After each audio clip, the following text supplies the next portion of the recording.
मैं प्रमोद सर आज आप सभी को मैं प्रिज्मेटिक कंपास सर्वेक्षण द्वारा जो आंकड़े प्राप्त किए जाते हैं उस पर कार्टोग्राफी से संबंधित सवाल पूछे जाते हैं, जो कि द्वितीय वर्ष के परीक्षाओं में जो कि कार्टोग्राफी का एक तीसरा पेपर होता है उसमें ये सवाल हमेशा से पूछे जाते रहे हैं।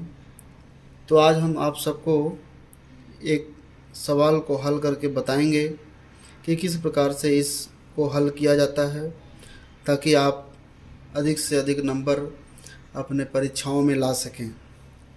तो जैसे कि इसमें आप सभी देख रहे हैं, प्रश्न पर ध्यान दीजिए।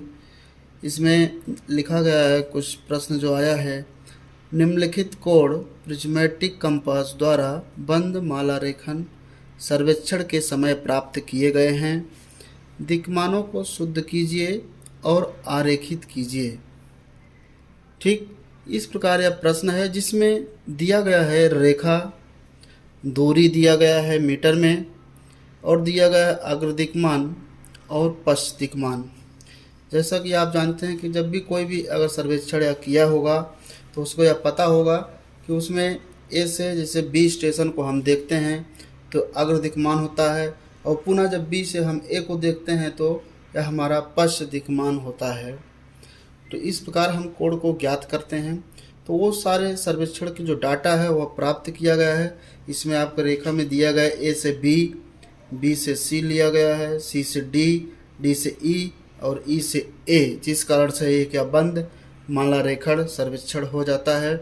जिसकी दूरी ली गई है, जैसे ए से बी की 80 मीटर, बी से सी की 70, सी से डी 60, डी से ई 40, ई से ए 65। और जो दिक्मान प्राप्त किए गए हैं, ए से बी के लिए 60 डिग्री, बी से सी के लिए 120 डिग्री, ए से बी का जो अग्र दिक्मान वो है 60 डिग्री और उसका पश्च दिक्मान है 240 डिग्री। उसी तरह से बी सी का अग्र दिक्मान 120 डिग्री, पश्च दिक्मान 301 डिग्री। सी डी का 221 डिग्री अग्र दिक्मान है, पश्च दिक्मान 42 डिग्री। इसी तरह से सबका अग्र दिक्मान और पश्च दिक्मान लिए गए हैं। यह सारा आपका एक क्वेश्चन है। इस क्वेश्चन को कैसे हल किया जाएगा, आइए देखते हैं किस प्रकार यह हल किया जाएगा, जो कि यहाँ पे बनाया गया है टेबल, जिसमें इसको हल करके दिखाया गया है, ताकि आप सब आसानी से इसको समझ सकें। इसके बाद भी हम इसमें जहाँ पर भी जो चीज़ें इसमें हल करना है, किस प्रकार हल करना है, इसको हम बताएंगे।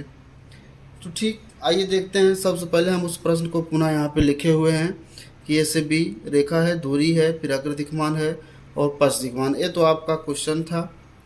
तो आइए देखते हैं कि इसमें स्टेप बाय स्टेप करना क्या होता है। तो जैसे सबसे पहला काम होता क्या है कि जो अग्र दिक्मान हम प्राप्त किए और पश्च दिक्मान, सबसे पहले इन दोनों का अंतर निकाल लेते हैं। अग्र दिक्मान और पश्च दिक्मान का अंतर निकाल लेते हैं, जैसा कि इसमें निकाला गया है, आप देख सकते हैं।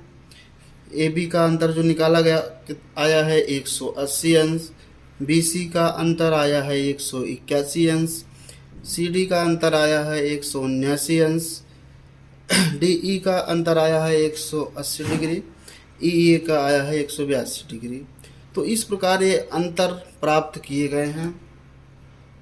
अब इस अंतर को देखने से इसमें सबसे पहले ये देखा जाता है कि जिसका अंतर 180 अंश होता है वह शुद्ध होता है। इसमें ये माना जाता है कि जिसका अंतर 180 अंश है वह शुद्ध है। तो जिसका अंतर 180 अंश है वो सभी दिक्मान शुद्ध हैं। जैसे अगर देखा जाए तो ए बी का अंतर 180 अंश है और सी डी नहीं डी ई का अंतर 180 अंश है। तो कहने का मतलब जो 180 अंश जिसका अंतर आता है वो दिक्मान शुद्ध होते हैं। अब 100 ए बी का जो दिक्मान है, जैसे यहाँ पे 60 डिग्री, ये शुद्ध है, इसका पश्च दिक्मान भी शुद्ध है। ठीक उसी तरह से डी ई का अंतर 180 अंश है, इसलिए डी ई में अग्र दिक्मान शुद्ध है और पश्च दिक्मान शुद्ध है। ठीक, सबसे पहले हम यही करते हैं कि कौन से शुद्ध हैं और उसको हम सीधे सीधे यहाँ पे कॉपी में लिख लेते हैं। जैसे हम 60 सही था तो 60 लिख लिए और 240 को ऐसे लिख लेते हैं। पुनः 272 सही था, 92 डिग्री ये भी क्या है, शुद्ध है, तो उसको हम सीधा सीधा लिख लेते हैं। फिर देखते हैं कि अगला स्टेप जो होगा, पहले तो हम लिख लेते हैं जिसका अंतर 180 अंश है। फिर दूसरे स्टेप में ये करते हैं कि और कौन से सही हो सकते हैं। दूसरे स्टेप में हम देखते हैं कि और कौन से सही हो सकते हैं। अब जैसे देखा जाए, अगर ए बी शुद्ध है, ए से लेकर बी तक ए बी का अग्र दिक्मान पश्च दिक्मान दोनों शुद्ध है, तो देखा जाए तो बी का अगर यहाँ पे ए से बी, तो बी का यहाँ पे क्या शुद्ध है, पश्च दिक्मान। तो बी का अगर पश्च दिक्मान शुद्ध है तो बी का जो होगा अग्र दिक्मान भी शुद्ध होगा। ठीक है, बी का पश्च दिक्मान शुद्ध है तो बी का अग्र दिक्मान भी शुद्ध होगा। कहने का मतलब जो 120 डिग्री है ए बी क्या है, शुद्ध है, क्योंकि बी का पश्च दिक्मान शुद्ध था, इसलिए बी का जहाँ पे अग्र दिक्मान है तो वो भी शुद्ध होगा। तो 120 डिग्री शुद्ध है, इसको भी यहाँ पे हम लिख लेते हैं। ठीक, फिर इसके बाद देखते हैं और कहाँ पे शुद्ध किया जा सकता है। जैसे अब यहाँ पे देखा जाए, अंतर डी ई का 180 अंश था, तो इसमें 272 92 ए शुद्ध है। तो अगर देखा जाए डी ई में डी का अग्र दिक्मान शुद्ध है 272 डिग्री, तो डी का पश्च दिक्मान भी क्या होगा, शुद्ध होगा। डी का अग्र दिक्मान शुद्ध है तो डी का पश्च दिक्मान भी शुद्ध होगा। तो डी का पश्च दिक्मान क्या है, 42 डिग्री, तो ए भी क्या है, शुद्ध है। ठीक, एक तो ए हो गया और दूसरा डी ई शुद्ध है ऑलरेडी। तो अगर ई देखा जाए, ई का क्या शुद्ध है, पश्च दिक्मान, तो ई का अग्र दिक्मान भी शुद्ध होगा। ई का अगर पश्च दिक्मान शुद्ध है तो ई का अग्र दिक्मान भी शुद्ध होगा। कहने का मतलब ई का पश्च दिक्मान कितना था, 92 डिग्री, तो ई का अग्र दिक्मान कितना है, 312 डिग्री, ए भी क्या है, शुद्ध है। कहने का मतलब जिसका एक दिक्मान अगर शुद्ध होता है तो दूसरा दिक्मान भी शुद्ध होता है। तो इस बेस पे यह देखा गया कि जिसका अंतर 180 अंश था ऑलरेडी शुद्ध था, और इसका डी में, जैसे डी ई में डी आप देख पा रहे हैं कि डी का यहाँ पे अग्र दिक्मान शुद्ध था तो डी का पश्च दिक्मान शुद्ध होगा, और ई का पश्च दिक्मान शुद्ध था तो ई का अग्र दिक्मान भी शुद्ध होगा। कहने का मतलब 42 को उसके स्थान पर लिख लेंगे। फिर इसके बाद 312 है, शुद्ध है, इसको भी उसके स्थान पर लिख लेते हैं। इतनी संख्या को हम लिख लेते हैं। इसके बाद देखते हैं कि कौन कौन से डाटा हमको प्राप्त हुए। अभी तक शुद्ध में शुद्ध अग्र दिक्मान, शुद्ध पश्च दिक्मान, जो शुद्ध हैं उसको हमने यहाँ पे ऑलरेडी लिख लिया है। कहने का मतलब हमको कौन कौन से डाटा प्राप्त हुए जो हम हाईलाइट किए उसको आप ध्यान से देखिए। जैसे ऑलरेडी इस ए बी का अंतर 180 अंश था, कहने का मतलब 60 डिग्री, ये सब जो दिक्मान है ये शुद्ध थे। 60 डिग्री 240 डिग्री, 60 डिग्री 240 से शुद्ध हैं, ये मिल गया आपको। फिर 120 डिग्री शुद्ध था, ये भी मिल गया। ठीक, बचा है इसका अग्र दिक्मान मिल गया, बी सी का अग्र दिक्मान मिल गया, पश्च दिक्मान नहीं मिला। ठीक, इसी तरह से डी ई में चलते हैं तो 272 92 डिग्री दोनों ऑलरेडी शुद्ध थे। फिर इसके बाद आपको शुद्ध मिला 42 डिग्री, यानी कि सी डी का पश्च दिक्मान आपको मिल गया, अग्र दिक्मान नहीं मिला। ई में इसमें आपको अग्र दिक्मान मिल गया, शुद्ध था, और इसका पश्च दिक्मान अशुद्ध है। कहने का मतलब ये भी मिल गया। अब आपका बचा कौन, आइए देखते हैं ऊपर से। सबसे पहले बचा कौन है, ए बी में देखते हैं तो दोनों शुद्ध हो गए हैं क्योंकि इसका अंतर 180 अंश था, ये शुद्ध है। बी सी में देखते हैं, बी का अग्र दिक्मान ऑलरेडी शुद्ध है। जब बी का यहाँ पे पश्च दिक्मान शुद्ध था तो यहाँ पे अग्र दिक्मान भी शुद्ध, यानी 120 डिग्री शुद्ध है। अगर यह शुद्ध है तो एक नियम आप लोग नोट कर लेंगे कि जिसका अगर एक मान शुद्ध होता है, अगर यदि वह 180 अंश से कम है तो उसमें 180 अंश जोड़ लेते हैं।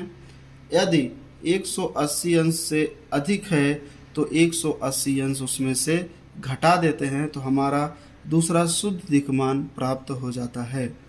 आइए देखते हैं कि BC में हमारा एक दिक्मान ऑलरेडी प्राप्त है, जो कि कितना है 120 डिग्री। तो दूसरा दिक्मान प्राप्त करने के लिए हम क्या करेंगे, 120 जो है वह 180 से कम है कि अधिक है। तो जाहिर सी बात है कि 120 डिग्री 180 से कम है, इसलिए इसमें 180 डिग्री हम जोड़ लेते हैं। 180 डिग्री जोड़ने पर यह हो जाता है 300 डिग्री।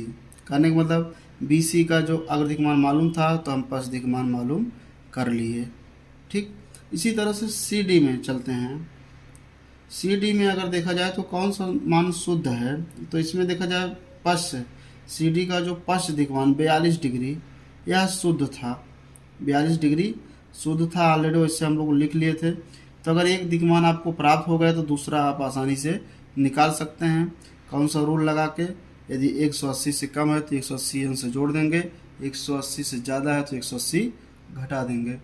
अब इसमें देखिए 42 डिग्री 180 से कम है, इसलिए 42 डिग्री में 180 अंश जोड़ देंगे तो हमको मिल जाएगा 222 डिग्री। तो CD का दूसरा शुद्ध दिक्मान भी, शुद्ध अग्र दिक्मान भी हमको प्राप्त हो गया। इसी तरह से देखें DE देखा जाए तो इसका अंतर 180 अंश था, तो ऑलरेडी दोनों शुद्ध था, ऑलरेडी यह लिख लिया गया था।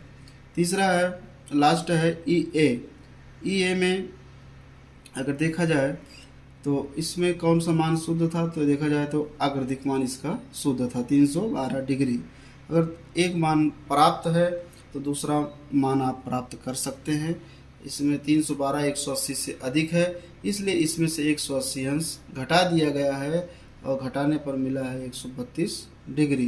तो ये भी दोनों का अंतर, अब जितने भी आंकड़े आए हैं सबका अंतर अगर देखा जाए तो 180 अंश होगा। इस कारण से अब ये सभी क्या हो गए, शुद्ध हो गए।